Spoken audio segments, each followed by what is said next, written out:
Let's talk about how one tiny change, a single event, hundreds and hundreds of years ago, could completely rewrite the world we know today.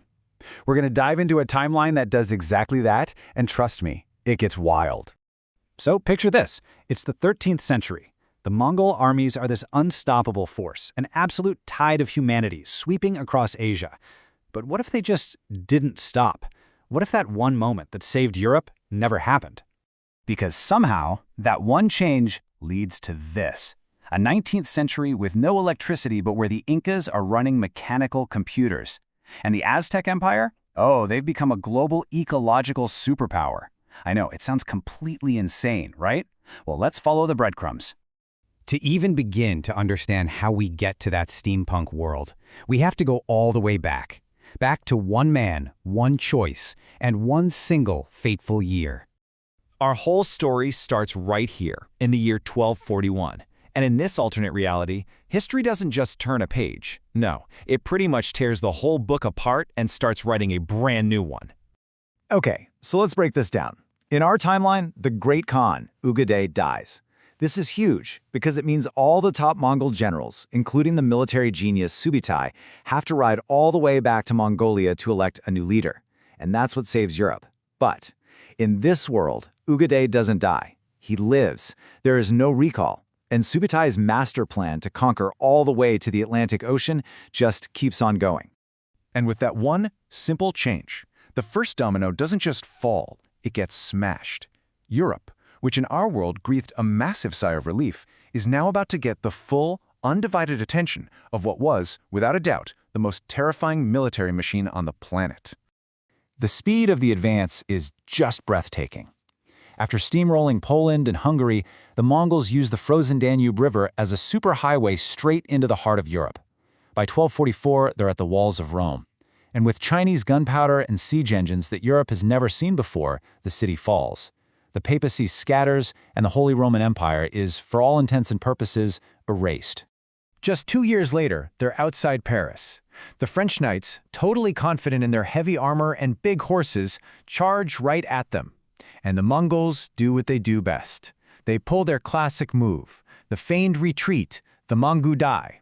They pretend to run, lure the knights into a trap, and then just turn and obliterate them in a storm of arrows. Paris falls. It's no longer the capital of France, it's just another city in a massive, sprawling empire. So by the year 1300, you have to get this. The continent isn't even Europe anymore. It's just known as the Far West Province. The language of government is Persian. The Mongol legal code, the Yasa, enforces total religious tolerance, which is pretty radical for the time. Yeah, printing and gunpowder are here, but they are tightly controlled by the state. The Renaissance? It never happens. Instead, you get a steppe enlightenment based in cities like Samarkand, fueled by all the scholars and artists the Mongols captured. But it's not over. Not quite. All the way on the absolute fringes of the continent, a desperate, last-ditch resistance starts to bubble up, protected by the one thing Mongol horses couldn't cross, the sea. And this just lays it out perfectly. You've got two Europes now. The mainland is basically a vassal state to the Khans. But the British Isles and Scandinavia, they become this fortress archipelago. The English Channel and the mountains of Norway are literally the last walls standing for the Old World. Britain gets saved by nothing more than pure dumb luck. In 1252, a massive storm, kind of like the Japanese kamikaze that saved them, just completely wrecks the Mongol invasion fleet. A new high kingdom of the Isles is formed, and it becomes a magnet for refugees. But here's the problem. They're totally cut off. They're starving. So out of desperation, they look west across the ocean. And in 1320, an Anglo-Norse expedition rediscovers North America, almost 150 years before Columbus ever set sail. And this, right here, is where our timeline takes a hard left turn into uncharted territory. Because what happens next isn't a repeat of our history at all. The exiles who show up in this new world aren't conquerors. They're survivors. And believe me, that changes everything. See, they're completely outnumbered, so fighting is not an option. Instead, they trade. They bring what little they have left, their knowledge of ironworking, and some very, very early prototypes for steam power. And in exchange, the great American empires give them what they desperately need to survive: the incredible agricultural science of the Aztecs and the massive resources and logistical genius of the Inca. It's not a conquest, it's an alliance. Now, this is where things get really cool. The European scholars become fascinated by the Incan quipu. You know, that system of knotted strings they use to keep records? They have this aha moment and realize it's basically a form of data storage. So they adapt it and they merge it with their own mechanics to create a mechanical binary system. This is literally the birth of the computer 500 years early, and it's powered by gears and steam, not electricity. So now, fueled by American resources and armed with incredible new technology, this lifeboat of the West gets ready to do the unthinkable. They're going to launch a counter-invasion and try to take back their home. Can you just imagine the shock? For more than a century, the Mongols saw the Atlantic Ocean as a big, dead end. And then suddenly, on the horizon, these enormous ironclad ships appear, moving without sails, breathing smoke. If you're a Mongol soldier standing on the coast of Normandy, you must think you're seeing actual dragons coming out of the sea.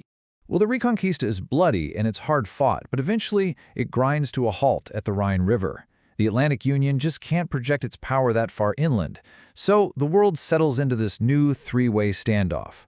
You've got the industrial seafaring Atlantic Union, the traditional land-based Mongol Empire, and a surprisingly powerful and scientific Caliphate of Mali in Africa. Okay, let's hit the fast-forward button. We're jumping 350 years into the future, to 1850. And the world that has emerged from this history is, well, it's almost impossible to recognize. It's this incredible fusion of the ancient and the super advanced. Get this, instead of colonies, you have global partners. The Aztec Empire, now the Mexica hegemony, is a world leader in ecological engineering. The Mongol Empire has basically become a giant corporation, the Neo-Yuan corporate Khanate that runs all the railways, with the Khan as its CEO, and the Inca, the Taiwanese Suyu, have created a global technocracy that manages all the world's data and banking using their massive mechanical computers. And the technology? It's like something out of a novel. It is the steampunk world realized. You can hop on a high-speed train in Paris and be in Shanghai in 5 days. People travel the globe in huge solar-powered airships. Global communication is instant thanks to the WeaveNet, an optical telegraph system run by those Incan calculating engines. And armies fight with pneumatic rifles that shoot silent, supersonic needles. It's just incredible. And this is the final jaw-dropping twist. Imagine a team from our own time travels to this world and files a report. The results are just staggering. Their 1850 world is carbon neutral. It has incredibly high social unity because it never went through our brutal colonial era. Their mechanical tech is way more robust and can't be hacked. It turns out they didn't just survive. In a lot of ways, they actually built a better world than we did. And that just leaves us with one final, really unsettling thought. We started this whole story with a timeline that was shattered, a broken version of history. But when you look at the stable, unified, and advanced world they created, it really makes you stop and ask, are we so sure that ours is the timeline that turned out right?